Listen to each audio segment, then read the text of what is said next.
다비치 팀과 GNU 미니 팀의 토론을 시작하도록 하겠습니다. 찬성 측 1번 토론자님께서 의논 먼저 시작해 주십시오. 안녕하십니까. 찬성 1번 의논 시작하겠습니다. 존경하는 심사위원 여러분, 그리고 청중 여러분, 우리는 현재 인류 역사상 유례없는 공중보건의 위기 앞에 서 있습니다.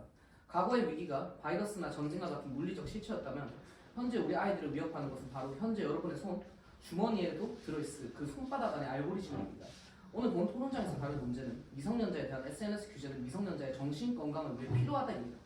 본격적인 논증에 앞서 저희 찬성 측은 오늘의 토론이 소모적인 자유침해 논란으로 흐르는 것을 방지하고 논제의 본질인 정신건강과 보호의 필요성에 집중하기 위해 핵심 용어를 명확히 정의하고자 합니다. 먼저 SNS입니다. 우리가 규제하고자 하는 SNS는 단순한 소통 도구가 아닙니다. 저희 찬성 측은 이 SNS를 가변적 보상과 무한 스크롤 등 중독 유발 알고리즘이 탑재된 플랫폼으로 정의합니다. 둘째, 규제의 정의입니다. 이는 검열이 아닌 알코올이나 담배처럼 유해성이 입증된 제품으로부터 미성년자를 분리시키는 안전장치의 도입을 의미합니다. 오늘 토론의 핵심은 아이들의 자유를 뺏을 것인가가 아닙니다. 이미 알고리즘에 의해 자유의지를 박탈당한 아이들을 국가가 어떻게 의학적으로 구조할 것인가입니다. 저희 찬성 측은 미성년자에 대한 SNS 규제가 단순한 정책적 선택이 아니라 우리 세대의 정신적 생존을 위한 필수적인 방어막임을 주장합니다. 저희는 오늘날 SNS 기업들이 청소년의 미성숙한 뇌를 겨냥하여 설계한 중독적 메커니즘이 어떻게 아이들의 정신건강을 파괴하고 있는지, 이 구조활동의 규제가 왜 필수 불가결한지 다음 논문으로 증명하겠습니다. 첫째, 청소년은 뇌 발달의 과도기로 감정과 보상을 처리하는 변연계, 특히 도파민 수용체가 밀집된 측자액은 성인 수준으로 활성화되는 반면 충동을 조절하고 이성적 판단을 내리는 전두엽은 아직 미성숙한 상태입니다. 이 이중 시스템의 불균형은 청소년의 즉각적인 보상과 사회적 인정에 극도로 민감하게 만듭니다. SNS 플랫폼들은 이러한 생물학적 취약성을 우연히 발견한 것이 아닙니다. 그들은 이를 정교하게 공략했습니다. 국제의학학술지 큐레우스 연구에 따르면 SNS는 가변적 보상 스케줄이라는 심리학적 기제를 활용합니다. 이는 슬롯 머신이 작동하는 원리와 정확히 일치합니다. 자신을 올린 게시물의 좋아요가 얼마나 달릴지 모르는 불확실성은 내내 도파민을 극대화하여 강박적인 확인 행동을 유발합니다. 스탠포드 대학의 정신의학자 안나 램브케 교수는 현대사회의 디지털 과소비가 뇌의 보상 경로를 과도하게 자극하여 고통과 쾌락의 균형을 무너뜨린다고 경고했습니다. 이는 전두엽의 통제력을 무력화시킵니다. 이는 명백히 미성년자의 자유의지를 침해하는 약탈적 설계입니다. 둘째, 이러한 설계의 결과는 통계로 나타나고 있습니다. 미국 공정보건서비스단의 보고서에 따르면 하루 3시간 이상 소셜미디어를 사용하는 청소년은 우울증과 불안 증상을 겪을 위험이 2배로 증가합니다. 그러나 충격적이게도 청소년들의 평균 사용시간은 이미 3.5시간을 넘어섰습니다. 2024년 연구에 따르면 높은 스크린 노출은 자폐 스펙트럼 장애 아동뿐만 아니라 일반 아동의 뇌에서도 주의력 및 정서 조절과 관련된 신경 네트워크의 연결성을 변형시키는 것으로 나타났습니다. 이는 서구권만의 문제가 아닙니다. 한국여성가족부의 2024년 조사 결과 국내 청소년들 상당수가 스마트폰 과의적 위험군에 속하며 이는 우울, 불안, 사회적 위축과 같은 강력한 상관관계를 보였습니다. 세계보건기구 유럽지부 역시 2022년 청소년의 11%가 문제적 소셜미디어 사용 양상을 보이며 이는 2018년에서 7%에서 급증한 수치라고 경고했습니다. 우리가 담배와 알코올을 미성년자에게 판매하지 못하도록 규제하는 것은 이 물질의 중독성과 미성년자의 생물학적 취약성 때문입니다. 뇌의 신경회로를 물리적으로 변형시키고 우울증을 유발하는 디지털 제품을 아무런 안전장치 없이 아이들의 손에 쥐어주는 것은 국가의 직무유기입니다. 따라서 찬성 측은 미성년자의 정신건강을 보호하기 위한 SNS 규제가 강력히 시행되어야 함을 주장합니다. 네, 다음 반대측 2번 토론자님께서 반대 질문 시작해 주십시오. SNS의 문제점이 가장 큰 문제점이 뭐라고 생각하십니까? SNS의 가장 큰 문제점은 앞서도 말했듯이 유해한 알고리즘을 청소년들에게 노출시켜서 그들의 정신건강에 심대한 해악을 미친다는 점이라고 얘기했습니다. 그러면 그 노출의 문제는 플랫폼이 하고 있는데 왜 청소년들을 규제해서 자유를 침해하는 것인지, 만약 그 플랫폼의 책임을 물어서 모니터링을 통한 검열을 한다면 청소년에게 제재를 가하지 않아도 되는 거 아닙니까? 메타의 사례를 보시면 메타는 지금 그 자율적인 플랫폼 알고리즘 규제를 스스로 하고 있습니다. 그러나 이 점을 양지하셔야 됩니다. 메타의 CEO인 일론 머스크는 이미 그 정부와 긴밀한 영향이 있고 미국에서도 최근 강력한 규제를 시행하고 있습니다. 그 규제 때문에 이들이 자율적인 알고리즘 그런 것을 선택하고 거기에 영향이 있다고 말할 수 있겠습니다. 일단 메타는 일론 머스크가 아니라 마크 주커버그로 알고 있고요. 네. 그리고 일단 한국 사례로 봤을 때 한국이 이제 그런 기업의 정책을 해서 그 인스타나 그런 게 코리아로 넘어왔을 때 거기에 제재를 가하면 충분히 할 수 있다 생각하고, 또한 그런 기업뿐만이 아니라 이제 청소년들이 그런 환경을 올바르게 사용할 수 있는 환경을 조성할 수 있게 그런 교육적으로 먼저 더 접근해봐야 한다고 생각합니다. 그리고 방금 말씀하신 대로 그만큼 중요한 소통 창구인데 청소년들에게 그런 소통 창구를 제안했을 때 그걸 해결할 수 있는 해결 방안이 따로 있는지 궁금하고요. 또한 담배나 술은 구입은 못하지만 구입했을 경우 청소년들은 책임을 지지 않습니다. 판매자들만 책임을 집니다. 청소년들은 그만큼 보호해줘야 되기 때문이라고 생각합니다. 그럼 술, 담배랑은 조금 다른 내용인 것 같고요. 일단 그 의존에 대해서 어떻게 다른 해결 방안이 있는지. 저희는 그 해결 방안이 명확하게 규제라고 설명한 것 같습니다. 그리고 그 교육을 통해서 이제 해결할 수 있다고 얘기하는데 그 규제가 없으면 그 교육도 실효성을 발휘할 수 없다고 저희는 주장합니다. 의사소통 창구를 그렇게 없애면 그 청소년들이 할 수 있는 의사소통 체계를 다른 방편이 있는지 다르게 할 수 있는 그런 방안이 있는지 궁금합니다. 의사소통 창구를 제한하는 것이 아닙니다. 그들의 사용 시간을 제한하거나 아니면 유해한 알고리즘의 노출을 방지하는 것, 이런 쪽으로 하고 있습니다. 물론 저희도 SNS의 순기능을 존중합니다. 그러나 SNS의 그 악기능이 지금 심대한 문제를 일으키기 때문에 저희는 그것을 지금 적극적으로 규제하자고 말하는 것입니다. 네, SNS 이제 관련해서 미국의 한 연구자가 연구를 해서 2012년부터 2015년까지 이제 SNS가 도입되고 스마트폰이 이제 보급이 활발했을 때 이제 정신적 자살, 자해 이런 악영향들이 늘어났다고 합니다. 하지만 결국 그 큰 연구팀들도 이것이 단순히 SNS 사용 때문만 아니다 했는데. 네, 반대신문 시간 종료되었습니다.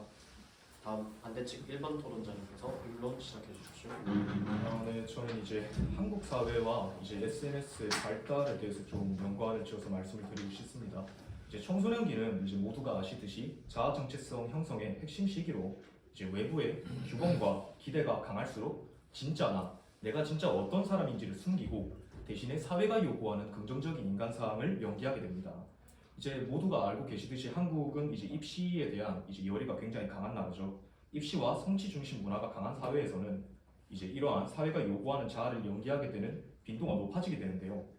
이제 2023년에 진행된 연구에 의하면 오프라인에서의 표현이 억압될수록 정서적 배출과 인정 욕구 충족을 위한 SNS 사용 빈도가 높아질 가능성이 있다고 합니다.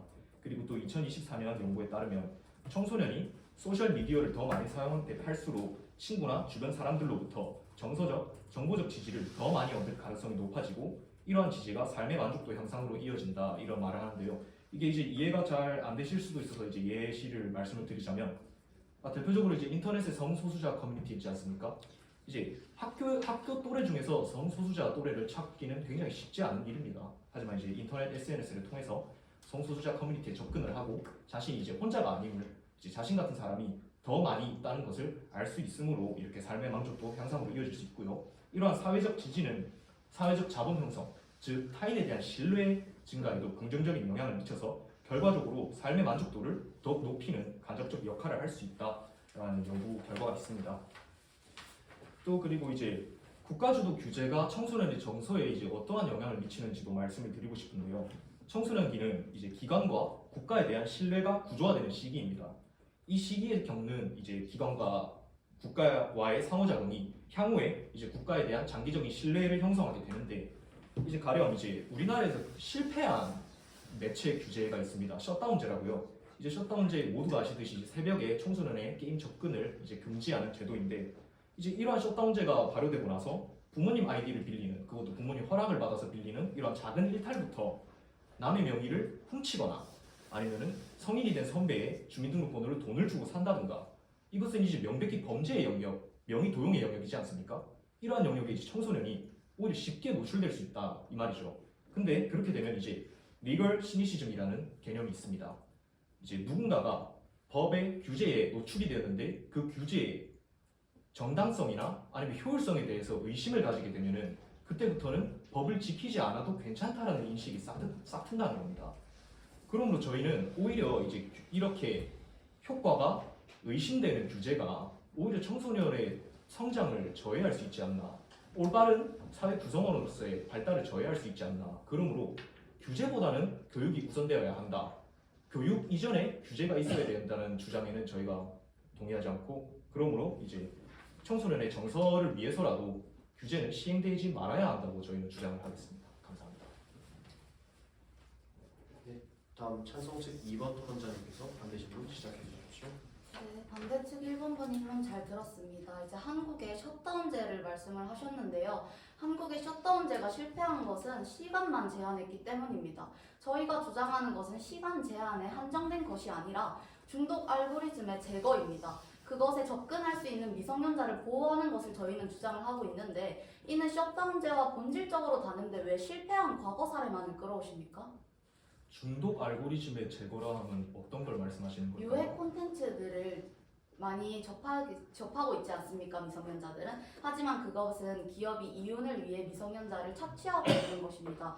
그런 유해 콘텐츠를 보고 있는 미성년자들을 보호하기 위해 그것을 제거하거나 아니면 미성년자들이 그것을 못 보도록 연령 확인을 하는 식의 규제를 해서 하는 식으로 방안을 끌어가는 것인데, 왜 셧다운제는 본질적으로 다른데 그 이유만을 주장하는지 여쭤보고 싶습니다. 왜냐면 이제 게임 셧다운제가 발효된 계기는 이제 WHO에서 게임을 중독성 물질로 규정을 했기 때문이고, 근데 이제 거기에 대해서 논란이 굉장히 많았기 때문입니다. 그래서 최근에 게임 질병화도 이제 무산된 바가 있고요. 자, 이제 아까 전에 이제 중독 알고리즘이 이제 청소년에게 유해하기 때문에 제거를 해야 된다고 말씀을 해주셨는데, 그 유해함이라는 게 이제 규제의 가장 큰 맹점이라는 겁니다. 이제 예전에 이제 군사정권 시절에 만화책. 감사합니다. 다음 질문 넘어가도록 하겠습니다.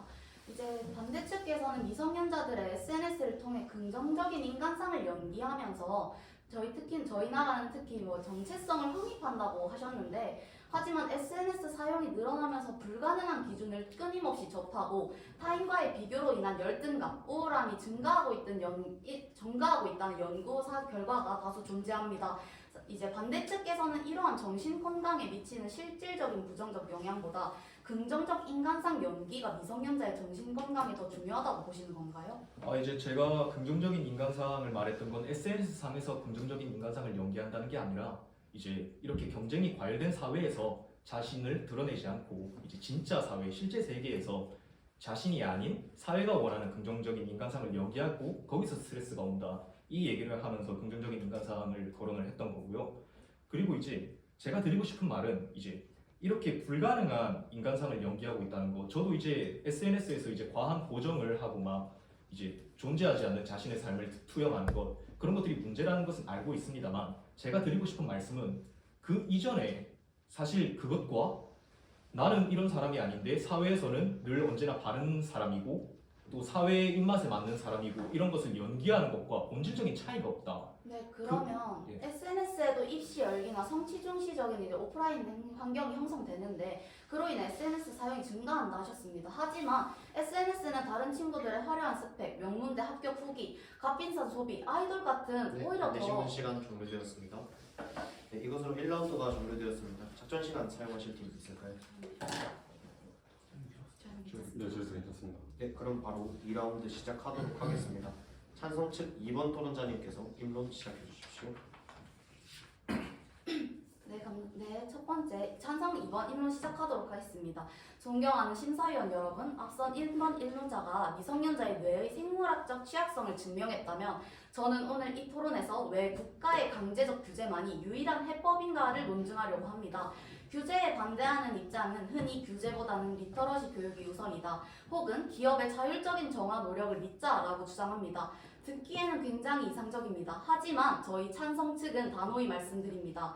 현재 감시 자본주의 시장 구조 속에서 기업의 자율과 소비자의 교육에만 의존하는 것은 총을 든 군대 앞에 아이들을 맨몸으로 내보내는 것과 같은 정책적 방임입니다.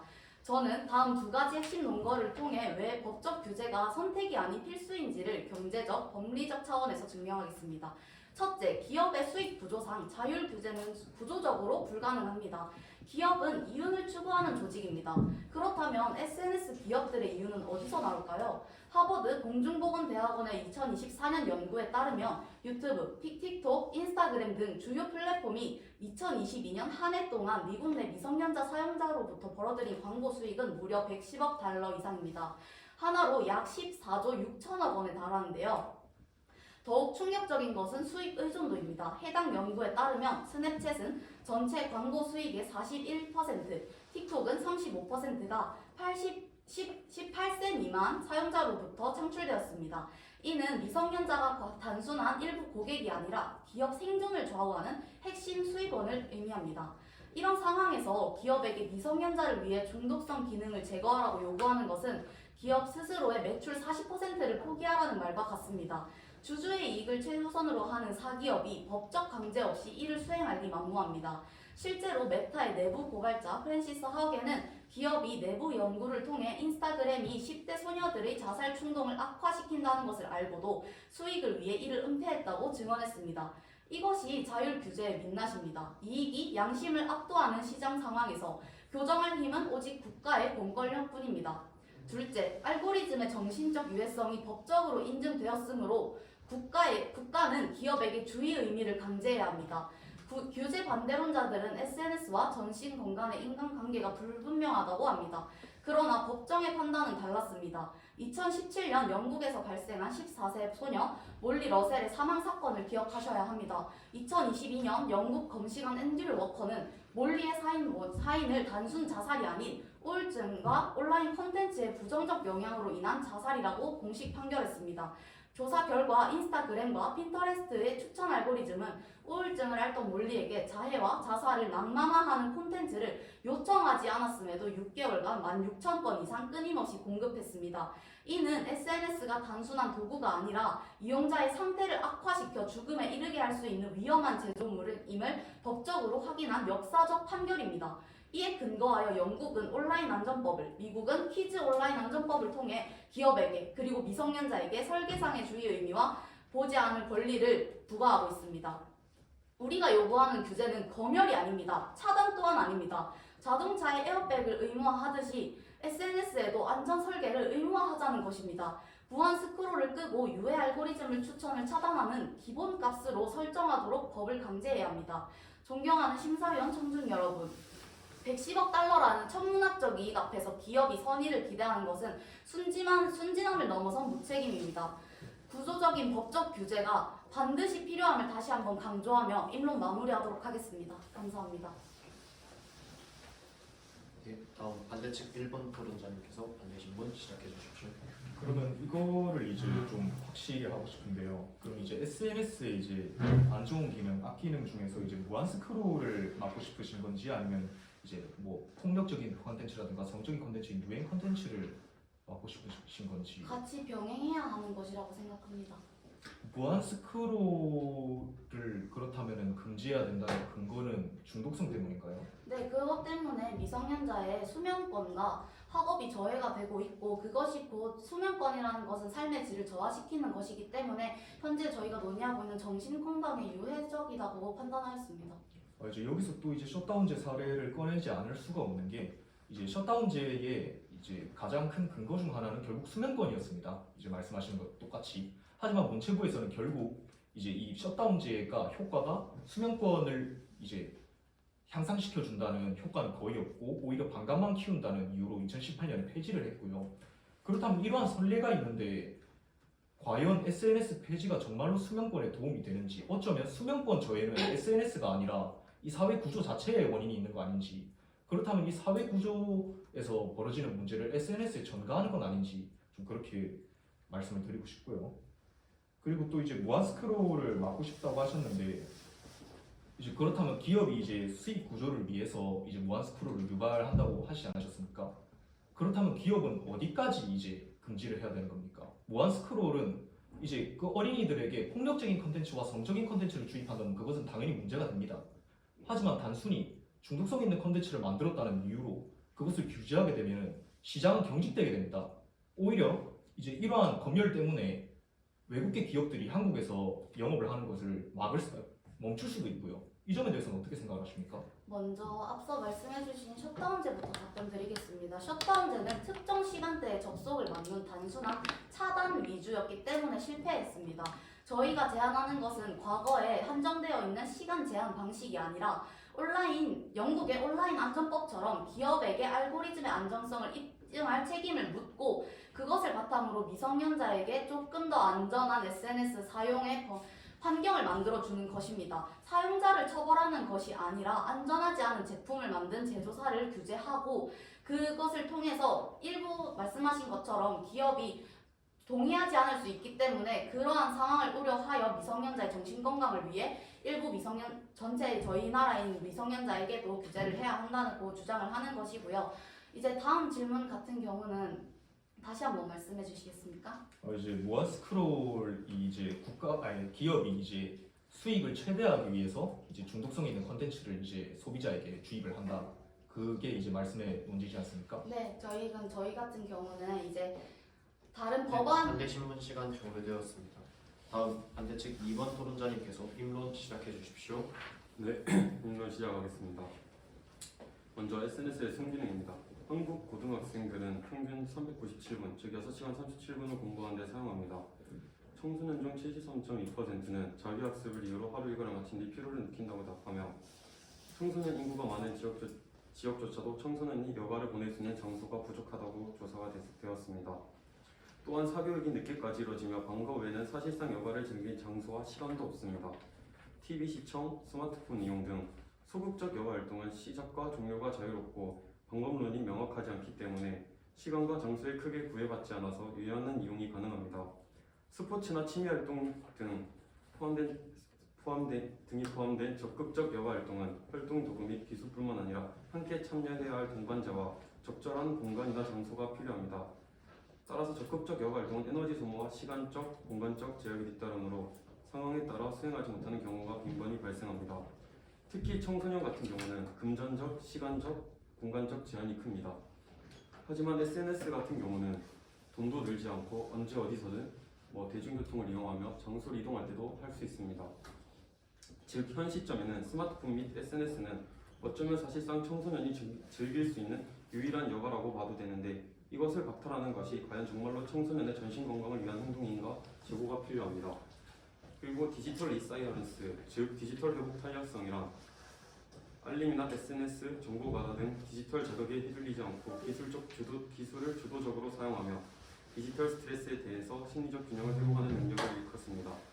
결국 SNS는 이제 현대인과 떼놓을 수 없는 관계가 되었고 이에 대응하기 위해서는 마냥 청소년을 격리시킬 게 아니라 스스로 디지털 회복 탄력성을 기회를 제공하는 것이라고 생각합니다. 그리고 정신건강의 해로운지부터 봐야 하는데 앞서 연구에 따르면 2012년부터 2015년 스마트폰과 SNS 도입 이후 자살, 자해, 그리고 이런 정신적 문제가 많이 발생했다고 했지만 결국 그 큰 연구소에서도 이것이 단순히 SNS 때문만이다 라고는 입증하지 못했습니다. 그리고 만약 그게 부정적인 영향을 끼친다고 해서 그 책임을 학생이 져야 하는가, 청소년들이 져야 하는지도 의문입니다.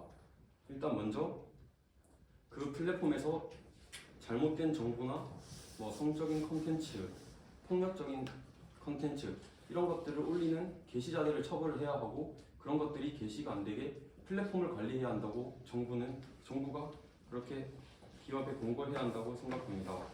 학생, 청소년들은 보호받아야 되지 제재받을 대상이 아니라고 생각합니다. 이상입니다. 네. 다음 찬성 측 1번 토론자님께서 반대 신문 시작해 주십시오. 먼저 SNS 사용이 이제 미성년자들의 학교 일과를 마치고 난 뒤에 유일한 낙이라고 했는데 네. 혹시 청소년의 SNS 사용이 자발적 선택이 아닌 강요된 환경이라고는 생각하지 않으십니까?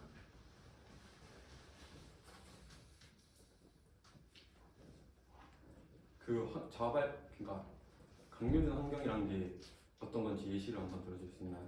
그러니까는 현재 청소년 문화에서 SNS를 하지 않으면은 또래 집단에서 대화에 끼지 못하고 소외되는 그러한 사회적 압력을 존재한다는 것을 제가 묻고 있는 겁니다. 만약에 그게 문제라고 해서 규제를 한다면 군대식 일처리로 운동장 밖에 나가서 운동하면 다치니까 운동을 하지 마라 라는 처리 방식 아닌가요? 그 환경을 개선해야지 이걸 단순히 못하게 하는 거는 방안 자체가 저는 잘못됐다고 생각합니다. 그러니까 제가 말씀드리고 싶은 것은 지금 마치 청소년의 SNS 사용을 완전히 자유의지에 의한 것이라고 말씀하고 있지 않습니까? 하지만 다른 강요된 환경, 사회적 압력이 존재하고 있다는 것도 제가 말씀을 드리는 겁니다. 그러니까 그 문제를 규제로 해결하는 게 아니라 이제 그 문제점에 대해서 다른 방식으로 접근을 해야지 단순히 청소년들한테 이걸 안 하면 이 문제가 발생 안 하지 않냐 라고 처리식이라고 생각합니다. 그럼 그 처리 방법이 전 잘못됐다고 생각합니다. 알겠습니다.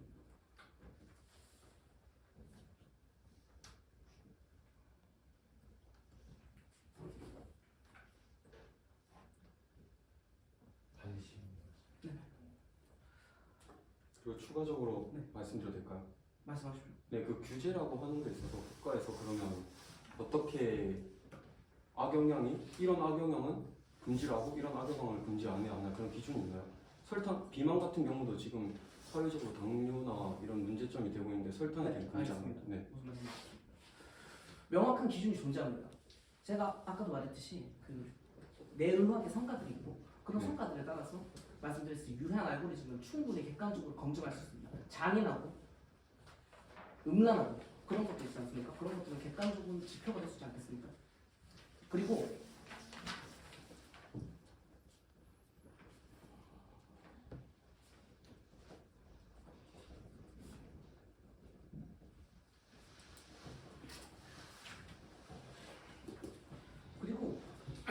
제가 아까 말했듯이 아이들이 원해서가 아니라 소외되지 않기 위해서 어쩔 수 없이 SNS를 할 수 있다는 그런 상황도 있습니다. 그러니까 개인이 거부할 수 없는 이 거대한 사회적 압력으로부터 아이를 해방시켜주기 위해서라면 다 같이 멈추게 하는 국가적 셧다운이나 일괄 규제가 오히려 자유를 주는 거 아닙니까? 소수의 이제 자발적 참여가 아닌 강제적 참여를 위해 나머지 그러면 10명 중에 한 명이 안 하니까 아 나는 이 10명과 어울리기 위해서 참여를 해야지. 근데 그거 한 명 소외되는 걸 막기 위해 10명 너도 다 같이 하지 군대 마. 신문 시간 종료되었습니다. 네, 2라운드가 모두 종료되었는데 작전 시간 사용하실 분 있을까요? 네, 사용하겠습니다. 저도 사용하겠습니다. 네, 그러면 작전 시간 2분 바로 시작하도록 하겠습니다.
네, 작전 시간 2분 모두 종료되었습니다.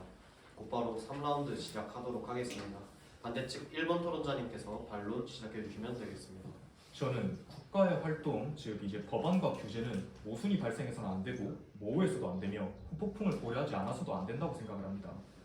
이제 찬성 1 측에서 이제 주장하신 바로는 아까 전에 이제 완전한 셧다운을 셧다운의 필요성을 설파를 하셨고요. 그런데 이제 찬성 2측에서는 완전한 셧다운이 아닌 다른 방식을 예로 드셨습니다. 이렇게 한 팀에서조차 이제 모순이 발생하고 있고요. 또 이제 강한 규제를 주장하시면서 정작 시청의사 동의 같은 약한 규제를 예로 드시고 기업 활동에 있어서 기업이 져야 할 손해의 영역에 대한 명확한 기준도 없고 그러한 상태에서 이제 이미 청소년의 삶에 SNS가 필수 불가결한 요소가 되었고 그리 되도록 사회가 방조해놓고 이제 와서 빼앗는 건 그건 징벌입니까 계도입니까? 그리고 또 이제 찬성 1측에서 이제 처음에 주장하신 게 자유침해 여부를 이번 토론에서 빼놓고 말하자고 하셨습니다. 그런데 국가가 치료라는 주관적 행위를 위해서 개인의 자유를 셧다운이라는 행위로 완전히 제한하는 것에 정당성을 주장을 하시는 것은 무슨 아닙니까? 동성애도 질병으로 규정되면 치료라는 명목으로 제한을 해야 될까요? 저희는 이러한 모순과 위험성을 사전에 방지하기 위해서라도 이런 섣부른 규제는 행해져서는 안 된다고 생각을 합니다. 이상입니다. 다음 찬성 측 1번 토론자님께서 반론 시작해 주십시오. 예, 존경하는 심사위원 여러분 그리고 청중 여러분, 찬성 측의 최종 반론을 시작하겠습니다. 먼저 동성애가 질병이라면 그것이 치료의 대상입니까 말씀하셨는데 그 동성애가 질병이라고 규정하는 그것은 주관적인 거고 저는 정확히 의학적인 근거가 없습니다. 일단 치료는 객관적인 것입니다. 의학적 근거를 가지고 하는 것이기 때문에 객관적인 것이고 자, 본 토론을 진행하면서 반대측은 지속적으로 미성년자의 자율성 침해와 자유로운 소통의 장벽을 주장했습니다. 그러나 찬성 측은 처음부터 이 토론의 본질이 소모적인 자유 논쟁이 아니라 미성년자의 정신적 생존을 위한 의학적 구도 활동임을 명확히 했습니다. 반대측은 SNS의 순기능만을 강조하며 규제를 법률로 호도했지만 저희는 그 순기능 뒤에 숨겨진 약탈적인 설계와 그로 인한 생물학적 피해를 명확히 증명했습니다. 저희가 그 순기능을 부정한 것이 아닙니다. 즉 유해한 기능으로부터 오는 악영향을 막고자 이런 규제를 저희는 주장한 것입니다. 그리고 저희 찬성 측이 제시한 핵심 논거는 다시 말씀드릴 수 있는 세 가지입니다. 먼저 첫 번째, 알고리즘은 이미 미성년자의 자유의지를 선점했습니다. 반대측은 아이들이 SNS 사용을 결정할 수 있는 자율적인 주체라고 주장합니다. 하지만 저희는 스탠퍼드 대학교 안나 램브케 교수의 경고와 같이 가변적 보상 스케줄이라는 정교한 심리학적 기제가 무한 스크롤과 결합하여 청소년의 미성숙한 뇌를 직접 공략하고 있음을 지적했습니다. 그리고 청소년의 전두엽은 아직 미완성인 반면 즉각적인 도파민 보상을 추구하는 측정하는 성인보다 활발합니다. 이 불균형을 노린 디자인은 단순히 중독을 유발하는 것을 넘어 행동을 멈출 수 있는 자연적인 정시 신호를 삭제함으로써 사실상 아이들의 통제권을 박탈합니다. 이것은 비유하자면 물에 빠진 아이에게 헤엄치는 법을 배우라고 요구하는 것과 똑같습니다. 규제는 자율성을 뺏는 것이 아니라 이미 빼앗긴 통제권을 되찾아주는 안전장치입니다.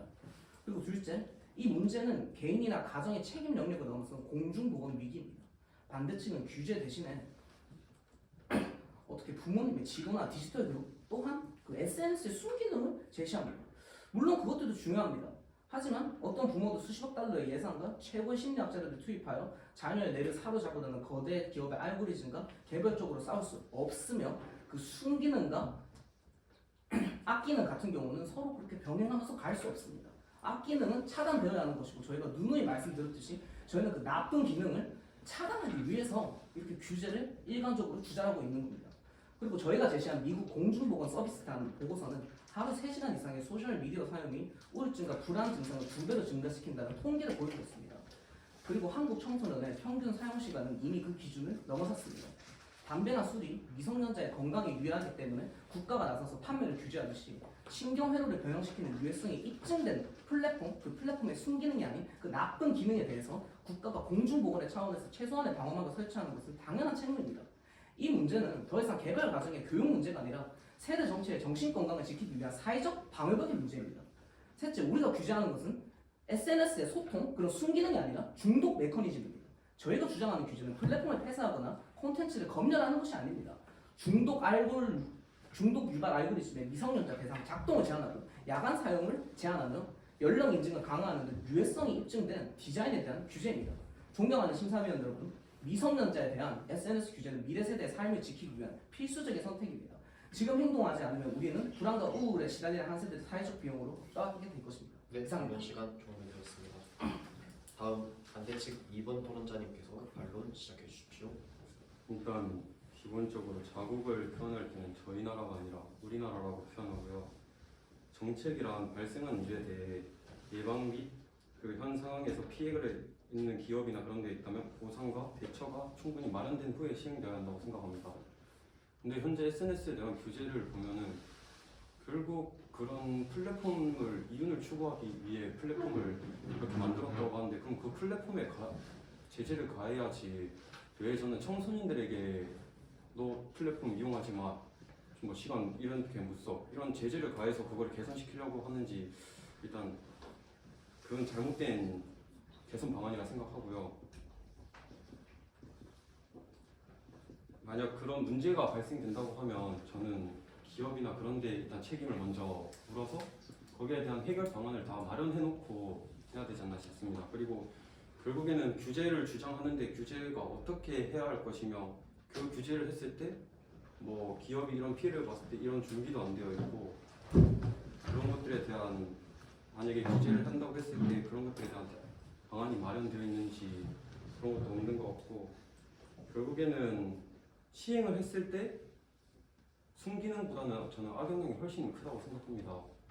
그래서 만약 순기능이 있다고 하면 그 순기능은 제재가 아닌 정부에서 뭐 선생님이나 부모님들한테 자식의 SNS 가치관에 대한 올바른 교육, 또는 뭐 성적인 컨텐츠나 폭력적인 컨텐츠를 게시했을 때 벌금이든 징역이든 징벌적으로 이제 벌을 부과하면 충분히 개선된다고 생각합니다. 그래서 다른 쪽으로 개선해야 되지 자유와 침해하는 이런 규제적 방식은 맞지 않다고 생각합니다. 그리고 현재 많이 청소년들이 SNS에 의존하고 있는데 여기에 대해서도 아무런 해결 방안이 현재는 아직까지 주장에는 없는 걸로 알고 있는데, 그럴 거면 시행 안 하는 게 저는 더 맞다고 생각합니다. 이상입니다.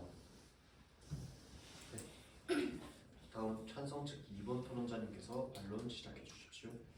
네, 존경하는 심사위원과 방청객 여러분, 그리고 반대 측 모든 분들께 현재 들어주셔서 감사하다는 말씀을 올리며 최종 반론 시작하겠습니다. 저희 찬성 측의 주장은 명확합니다. 미성년자 SNS 규제는 그들의 정신 건강을 위한 필수적인 안전망이며 사용 자체를 금지하는 원천 차단이 아님을 다시 한번 밝힙니다. 토론 내내 반대 측께서는 규제의 본질을 강한 규제나 원천 차단으로 왜곡하는 동시에 유일한 여가장치, 성소수자의 숨통 등 감성적이고 극단적인 주장을 해온 것 같습니다.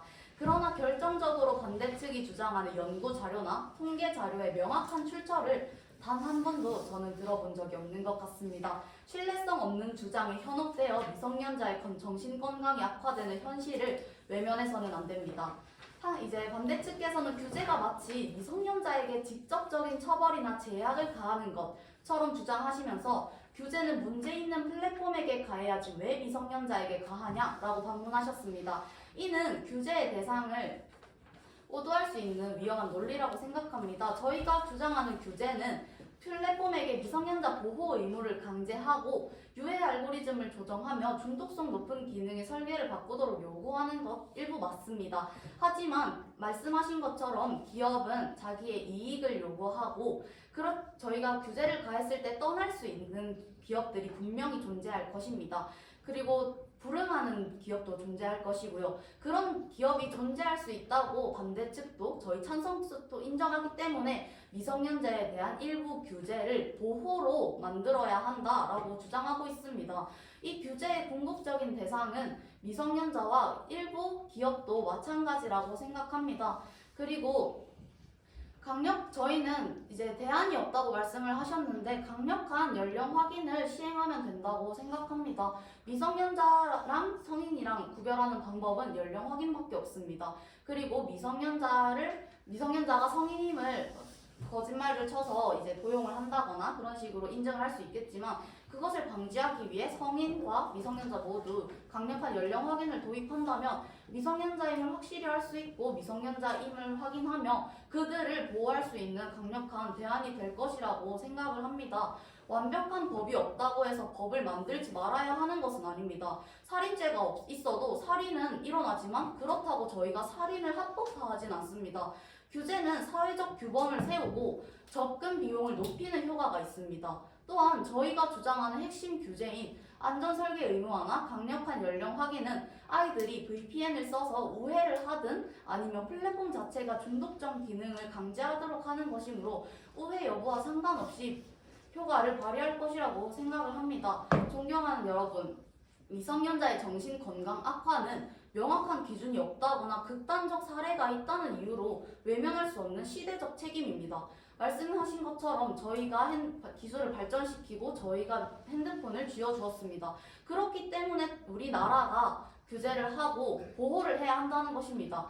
규제는 원천 차단이 아니며 규제의 대상은 미성년자와 기업이 동시에 가져야 하는 것이며 규제의 필요성은 명백한 통계와 현실에 근거해야 함을 네. 다시 한번 반론 밝힙니다. 시간 종료되었습니다.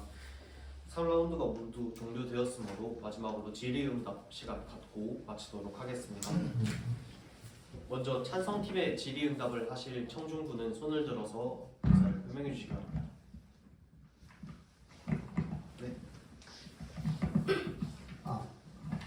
저는 찬성 측에게 질의응답을 드리고 싶은 게 기업이 경제적 이윤을 최대화하는 식으로 그런 자신의 알고리즘이나 플랫폼을 만들고 있다고 하셨잖아요. 네. 근데 반대 측에서 아까 반대 신문 때 말씀하셨던 게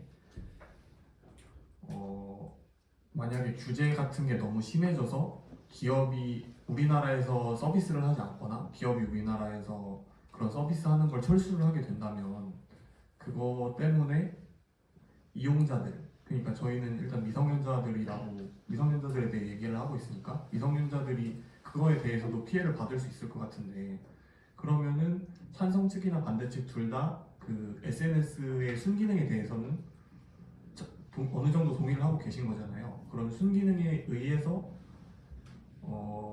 그들에게 정신적인 그런 도움이 되는 게 있을 텐데, 만약에 규제에 의해서 기업이 철수를 하게 된다면 그러한 순기능조차 없어지는 게 아닌가, 이거에 대해서는 어떻게 생각하시는지 좀 여쭤보고 싶습니다.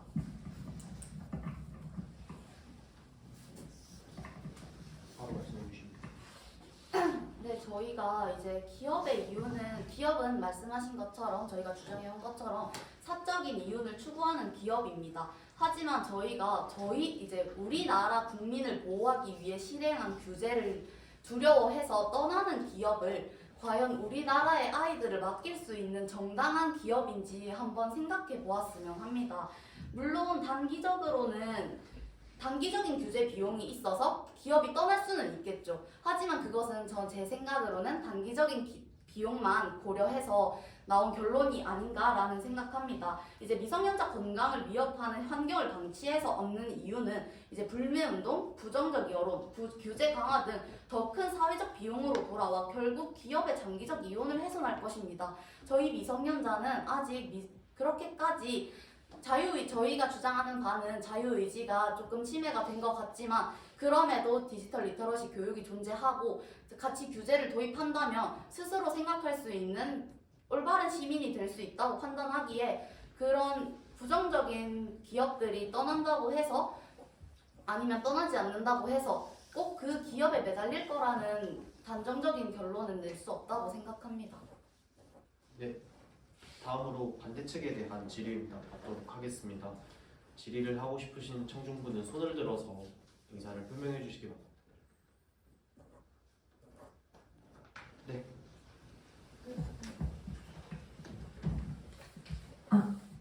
네, 우선 반대측 입장 잘 들었고요.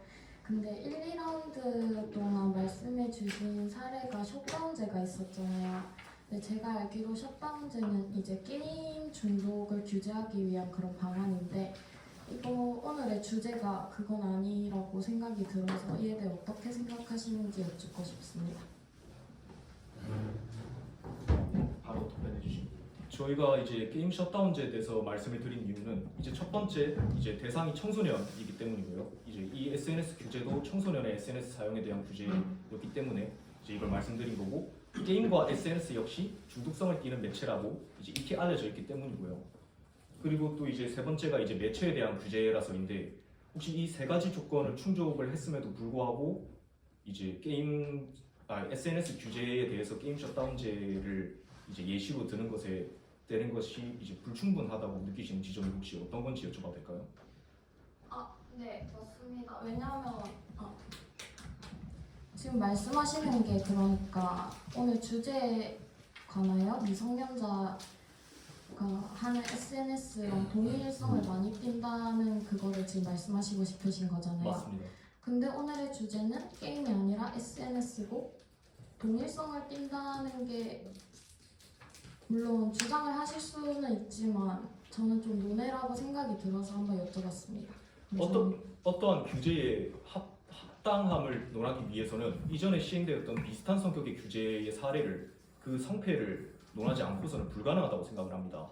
이제 담배 규제에 관해서도 이전에 미국에서 시행됐던 금주법의 정당성과 그 결과를 가져오지 않고 오직 담배 규제에 대해서만 얘기를 하면은 우리는 사실 논의를 할 수 없습니다. 비슷한 사례를 꺼내올 수 없다면, 왜냐하면 그렇다면 우리는 실제로 일어난 일이 아닌 우리 머릿속에서 사고 실험을 통해서 결론을 내야 되는 거기 때문입니다.